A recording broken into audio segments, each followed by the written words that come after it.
अंग्रेजों के खिलाफ जंग आजादी हमने शुरू की। मुल्क से बाहर हिंदुस्तान की पहली हुकूमत हमने कायम की। हमने ही सबसे पहले मुल्क की मुकम्मल आजादी की मांग की। अंग्रेजों भारत छोड़ो का नारा सबसे पहले हमने ही बुलंद किया। हमने ही गांधी जी को महात्मा के खिताब से नवाजा।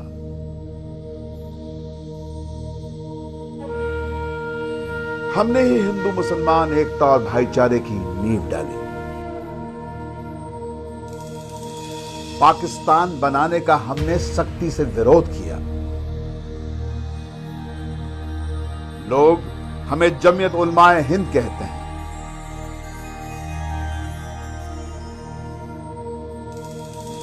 हम जीती जागती एक मिसाल हैं भारत की अनेकता में एकता की।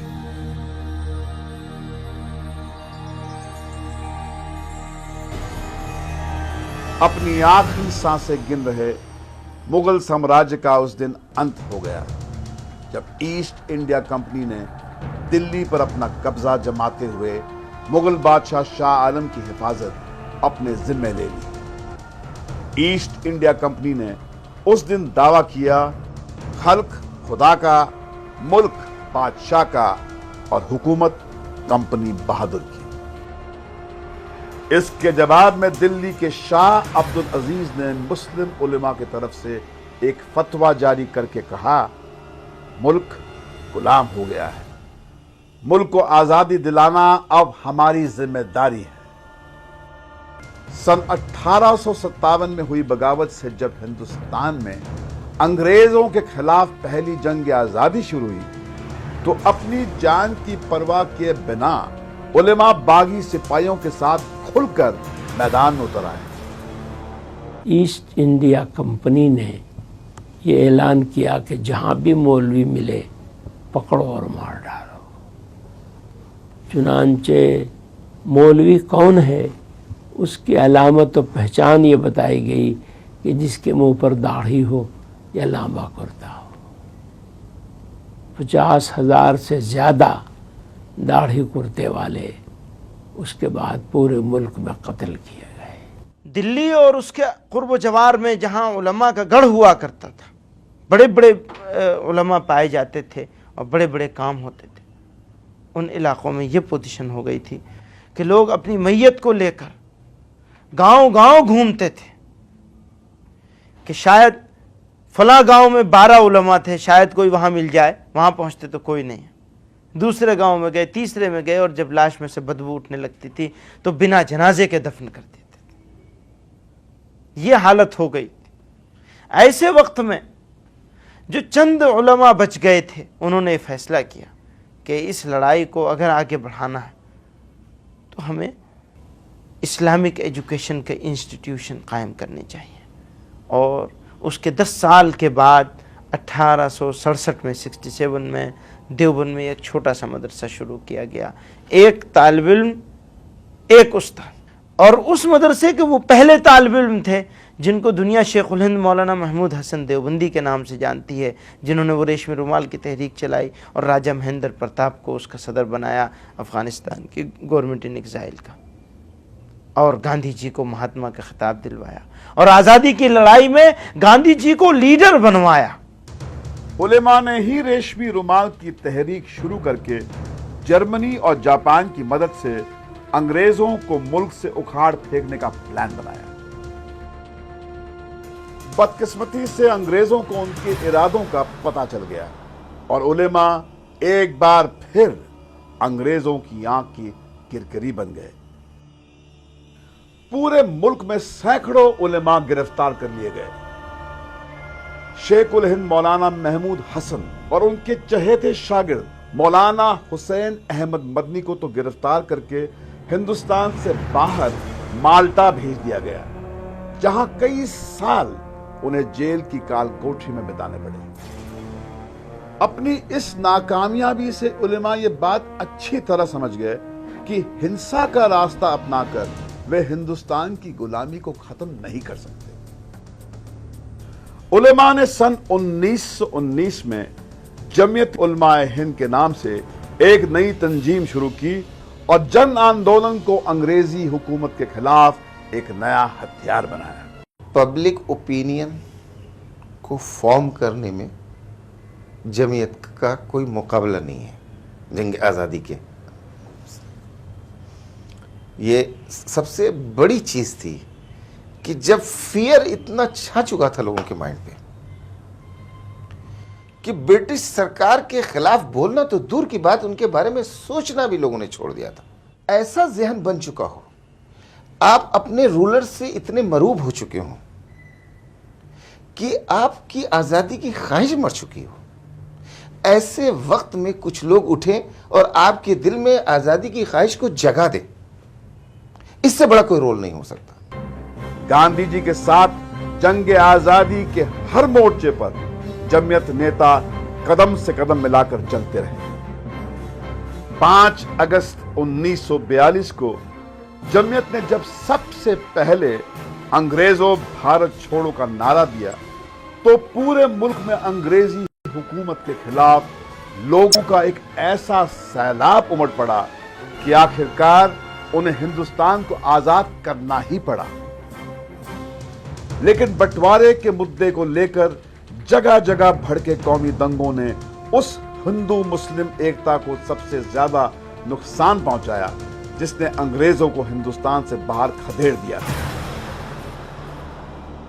जमीयत नेता मौलाना हुसैन अहमद मदनी ने पूरे मुल्क का दौरा किया और मुसलमानों से अपील की कि वो मुस्लिम लीग के बहकावे में ना आए। वो तो यही कहते थे कि तुम लोग धोखे में मुब्तला और मुल्क को तबाह कर रहे हो और बहुत बड़ा कत्लेआम होगा। जमीयत तो बहुत मुखालिफ थी पाकिस्तान बनने के। बहुत ज़्यादा शद्दत के साथ मौलाना हफीजुर रहमान जो मुजाहिद मिल्लत गुजरे हैं, गांधी जी के बहुत करीब थे, बहुत कोशिश करते रहे वो भी गांधी जी से कि पाकिस्तान को तस्लीम नहीं करना चाहिए और जलसों में, बड़े बड़े जलसों में शदीद मुखालफत करते रहे, पाकिस्तान नहीं बनना चाहिए।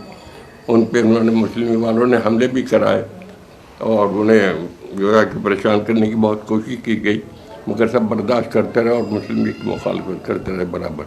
मुल्क के बंटवारे के समय से लेकर अब तक हिंदुस्तान में कौमी फसादों की कोई 30,000 वारदातें हुई हैं। सरकारी आंकड़े भी इस बात के गवाह हैं कि इन सभी दंगों में मारे गए लोगों में 85% संख्या मुसलमानों की ही है। आज भी तालीम और तरक्की के बजाय मुसलमानों के सामने सबसे बड़ा मसला अपनी हिफाजत का है। मुट्ठी भर मुसलमानों के हिंसा की किसी वारदात में शामिल होने के शक की सजा पूरी कौम को दी जाती है, उनका कत्लेआम होता है, मां बहनों की इज्जत लूट ली जाती है। दंगाइयों से जान बचाने की बजाय पुलिस और सरकारें खुद मुसलमानों की जान की दुश्मन बन जाती हैं।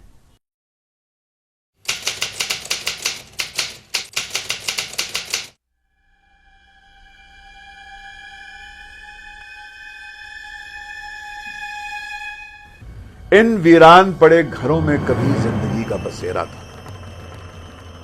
1 मार्च सन 2002 की रात को मौत इसी रास्ते इन घरों में घुसी थी।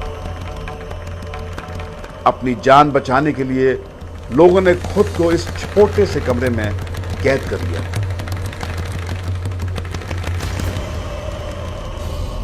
तंगाई जब इस कमरे के दरवाजे को न तोड़ सके तो उन्होंने कमरे में पानी भरकर उसमें बिजली का एक नंगा तार डाल दिया।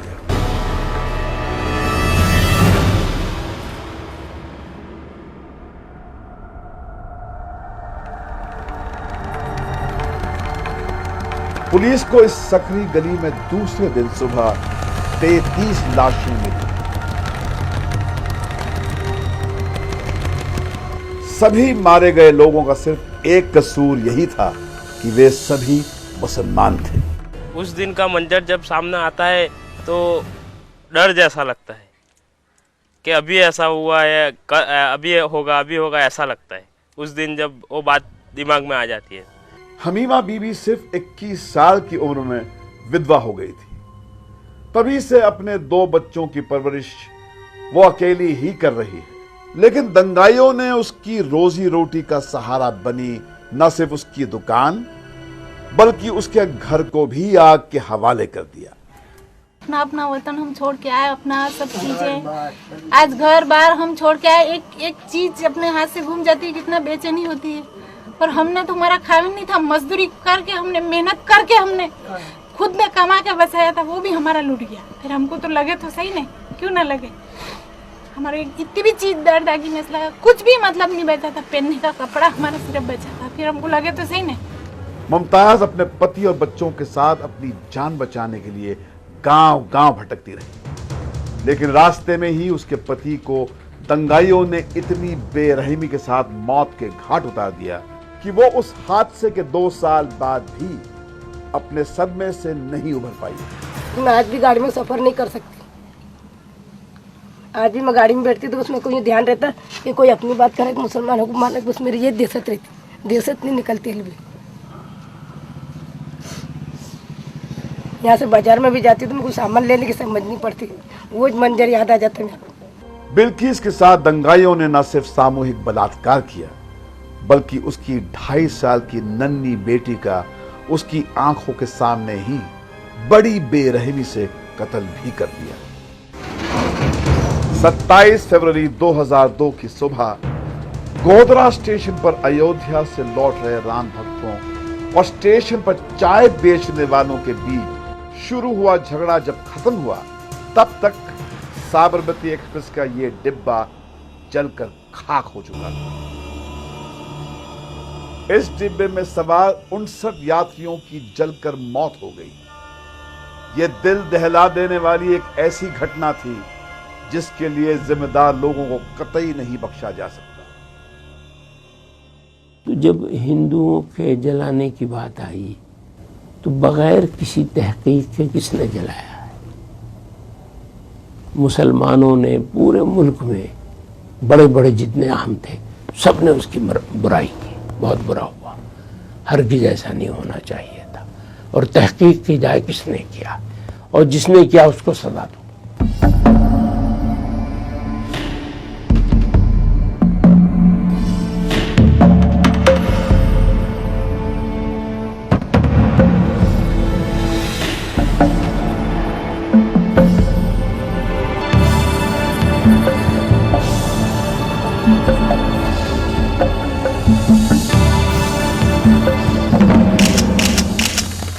चार महीनों तक गुजरात सुलगता रहा।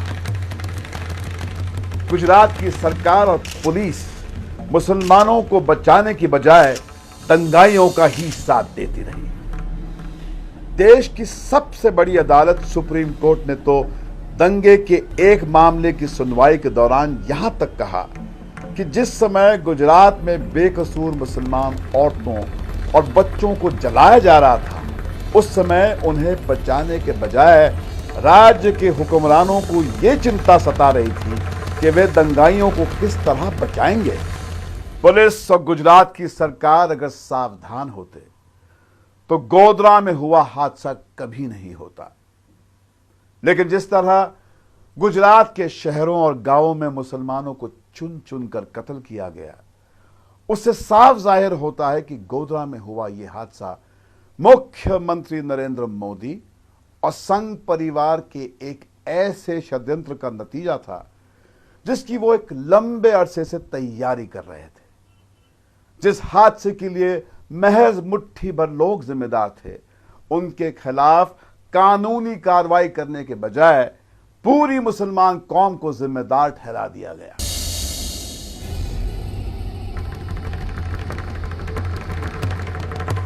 गुजरात में जब हर तरफ मौत का तांडव चल रहा था, तब भी जमीयत के कार्यकर्ताओं ने अपनी जान की परवाह किए बिना 300 से ज्यादा गांवों में प्रभावित लोगों तक तुरंत राहत सामग्री पहुंचाई। जमीयत ने कोई 1200 टेंट लगाकर बेघर हो चुके लोगों के सिर छिपाने के लिए जगह मुहैया कराई।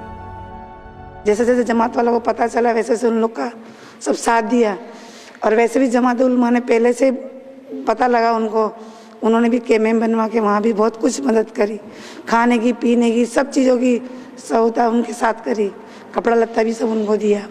इस तरीके से धीरे धीरे उन्होंने सबको तसल्ली दी कि आप लोग फिक्र मत करो, आपके लिए आप बेघर हो गए हैं, आपके लिए घर बनाए जाएंगे, आपको घर दिए जाएंगे। लोगों की जिंदगी को फिर से शुरू करने और उन्हें रोजी रोटी मुहैया कराने के लिए जमीयत ने गुजरात में पिछले 2 सालों में जिस बड़े पैमाने पर कोशिशें की हैं, उसकी कोई दूसरी मिसाल मिलना मुश्किल है। जमीयत उलमा जिस तरह मैदान में आई और इस तरह काम न हुआ होता तो शायद लोगों को खड़े होने में बहुत तकलीफ होती। ये तो एक था कि उनकी मदद एक साथ में मिल जाने से, एक साथ में सबने मकान बनाया, वो जो भी कुटा वुटा 10, 5, 20 हज़ार जिसको जो भी लगाना था, अपना मकान थोड़ा अच्छा करना था तो लोगों ने कर लिया। लेकिन अगर एक साथ में सबको सीमेंट, रेती, ईंट नहीं मिलती तो ये रोड आप सालों देखते हो कि आप यहाँ लोग अपने पैसे से नहीं जम पाते।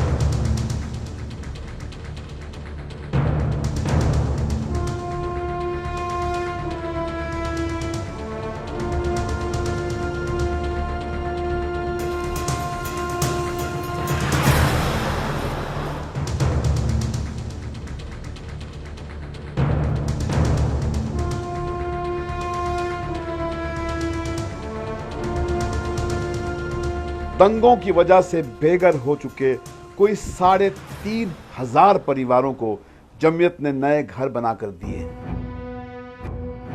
रशीदा बेगम के घर और दुकान को दंगाइयों ने आग के हवाले कर दिया था। आज मदनी नगर में वो अपने नए मकान में दाखिल हो रही। रशीदा जमीयत की शुक्रगुजार तो है कि उसे रहने के लिए एक नया ठिकाना मिल गया है, पर आज भी वो ये नहीं समझ पाती है कि उसके अपने किस जुर्म की सजा उसे और उसके बच्चों को भोगनी पड़ रही है।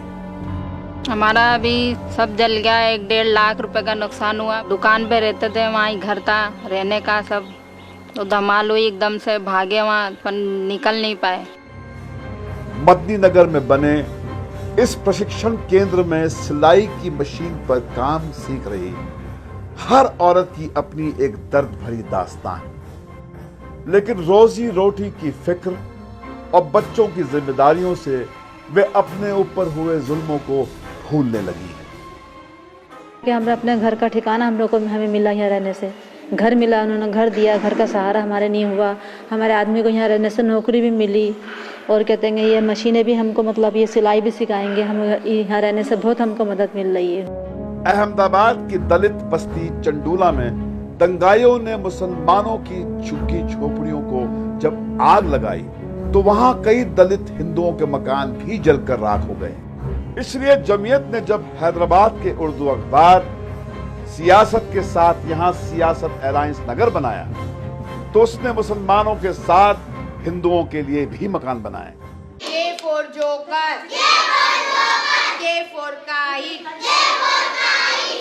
यहां बने इस नए स्कूल में हिंदू और मुसलमानों के बच्चे बिना किसी भेदभाव के पढ़ते हैं। गुजरात में इतने भयानक दंगों के बीच ठाकुर राम सिंह जैसे लोगों ने इंसानियत को जिंदा रखा। पलौल गांव में कभी सरपंच रहे राम सिंह ने 485 मुसलमानों को 21 दिनों तक अपने घर और खेतों में पनाह दी। खुद खाली पेट रहे, पर मुसीबत के मारे अपने मेहमानों को उन्होंने कभी भूखे नहीं रहने दिया। 19 मार्च को हमें इत्तला मिली कि ठाकुर राम सिंह के यहाँ बलौल गांव में लोग 35 आदमी हैं जो पनाह लिए हुए हैं। तो तलाश करते करते गालिबन 3-4 बज रहे थे। यहाँ जब हम पहुँचे तो हमारी हैरत की इंतहा नहीं थी। हमने सुना था कि 35 आदमी, मगर यहाँ 485 आदमी थे। इस वक्त तो ऐसा हाल था कि जो मुसलमानों को मारे उसको इनाम मिल रहा था।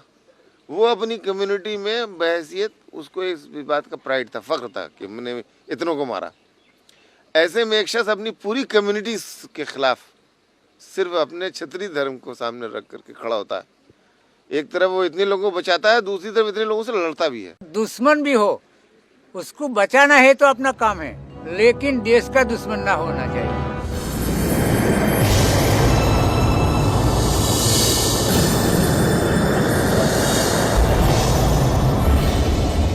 चाहे दंगे हों या प्राकृतिक आपदाएं, जमीयत ने जरूरत के वक्त हर किसी का साथ दिया।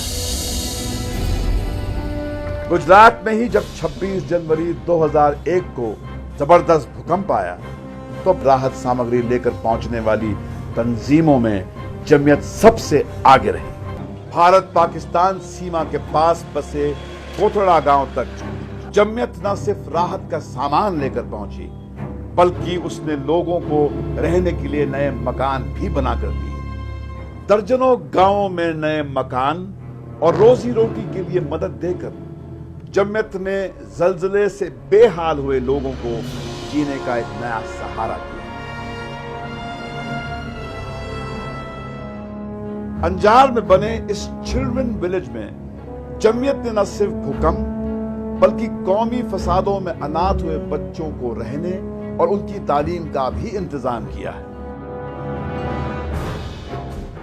जमीयत के इस स्कूल में सिर्फ मुसलमान बच्चे ही तालीम नहीं पाते, बल्कि हिंदुओं के बच्चे भी एक बड़ी संख्या में यहां पढ़ने आते हैं। जमीयत की कोशिशों से बच्चों को इस चिल्ड्रन विलेज में अपना बचपन भले ही वापस मिल गया हो, पर उनके मासूम सवालों के जवाब दे पाना कोई आसान काम नहीं है।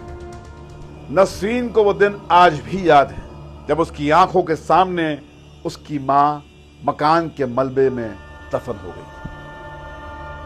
अख्तर ने तो अपनी आंखों के सामने अपने माँ बाप को कत्ल होते देखा था। मुझे जब मेरी अम्मी और अब्बू की याद आती है तो मैं सोचता हूँ कि मैं कितना बदनसीब हूँ कि मुझे माँ बाप का प्यार न मिला। ये जमीयत की तालीम का ही नतीजा है कि इन बच्चों के दिलों में किसी के प्रति कोई नफरत नहीं। मैं बड़ा होकर डॉक्टर बनना चाहता हूँ और देश के लोगों की सेवा करना चाहता हूँ। मैं उन लोगों जैसा नहीं बनना चाहता जिन लोगों ने मेरी अम्मी और अब्बू को जलाए। मेरे को पढ़ने का मन करता है कि मैं पढ़ लिख के बड़ी होके कुछ बनूं, ऐसा लगता है। जमीयत ने सिर्फ मुल्क को अंग्रेजों से आजाद करने के लिए ही तालीम का सहारा नहीं लिया, बल्कि आजादी के बाद से तालीम पर ही उसका सबसे ज्यादा जोर रहा है। हमारा जो ख़ास मैदान था वो एजुकेशन का था। हमने मुसलमानों के बीच में इस्लामिक एजुकेशन के इंस्टीट्यूशंस बनाए। आज भी अल्हम्दुलिल्लाह हमारे 3000 से ज़्यादा इस्लामिक एजुकेशन के इंस्टीट्यूशंस जमीयत उलमा के लोग चला रहे हैं, बनाए हैं और चला रहे हैं। उसके बाद आ जाइए कंटेम्प्रेरी एजुकेशन के ऊपर, तो हमने जितने बड़े मदरसे हैं हमारे सब में कोशिश करके प्राइमरी एजुकेशन के सेक्शन खुलवाए। मदरसों में यदि कुरान और हदीस को पढ़ाया जाता है तो वहीं अंग्रेजी के साथ कंप्यूटर पर काम करना भी सिखाया जाता है। इसके बावजूद इल्जाम यह लगता है कि मदरसे दहशतगर्दी के अड्डे बन गए हैं जहां आतंकवादियों को प्रशिक्षित किया जाता है। जिन लोगों ने भी ये बात कही है कि मदरसों में दहशतगर्दी की तालीम दी जाती है, वो सफ़ेद झूठ है, हकीकत से उसका कोई ताल्लुक़ नहीं है। और अगर वाक़ियतन ये मदरसे दहशतगर्दी की तालीम देते हैं तो इस मदरसे की उम्र 140 है। इस 140 साल के अंदर एक भी हमारा ग्रेजुएट किसी मंदिर पर हमला किया हो, किसी की इज्जत लूटी हो, आत्महत्या किया हो, कहीं लूट मार की हो, एक सिंगल केस पेश नहीं कर सकता कोई। देश के विभिन्न राज्यों में जमीयत इस समय 3000 से ज्यादा स्कूल चला रही है। लड़कियों के लिए हॉस्टल तैयार कर रही है। नौजवानों को तालीम के साथ रोजगार भी मिले, इसके लिए जमीयत ITI जैसे इंजीनियरिंग कॉलेज चला रही है। कम खर्चे में डॉक्टरी जांच और इलाज के लिए अस्पताल भी चला रही है। इंटरेस्ट फ्री बैंकिंग का हमने सिस्टम शुरू किया।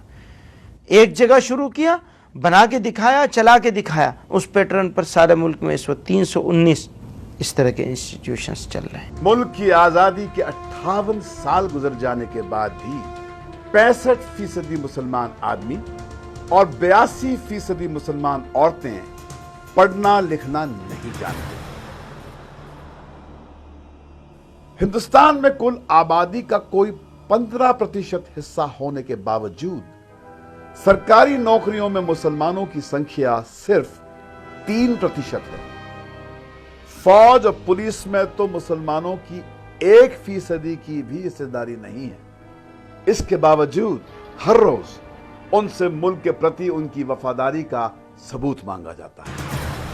उन्हें पाकिस्तानी एजेंट करार दिया जाता है। वंदे मातरम न कहने पर उन्हें गद्दार कहा जाता है। इस्लाम का एक बुनियादी फ़लसफ़ा है, वो ये है कि पूजा हमारे यहाँ सिर्फ एक की जाएगी। जहाँ तक हमारी ज़मीन का सवाल है, हमारी धरती का सवाल है, तो इसके लिए जान दे देना हमारे लिए सौभाग्य की बात है।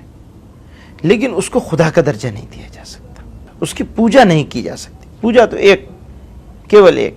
हमें वंदे मातरम से या इस धरती के मुकद्दस होने से या इस धरती के लिए जान दिए जाने से या इस धरती के दूसरी चीज़ों से हमें कोई इख्तलाफ नहीं है।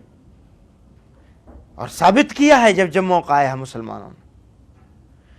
इख्तलाफ इससे है कि इसको खुदा का और भगवान का दर्जा नहीं दिया जाना। अब इसको दूसरे रंग में पेश कर दिया जाता है कि साहब ये तो मानते ही नहीं, भूमि की पूजा ही नहीं कर सकते।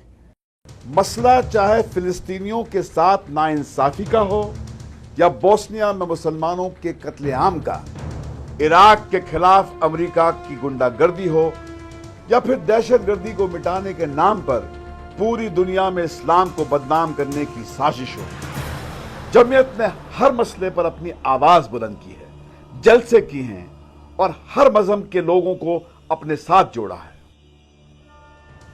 मुल्क को आजादी दिलाने के लिए हिंदुओं और मुसलमानों ने जो तकलीफें सही, जो कुर्बानियां दी और मुल्क की तरक्की के लिए जंग आजादी के नेताओं ने जो सपने देखे थे, हम उन्हें पूरा करने में नाकाम साबित हुए।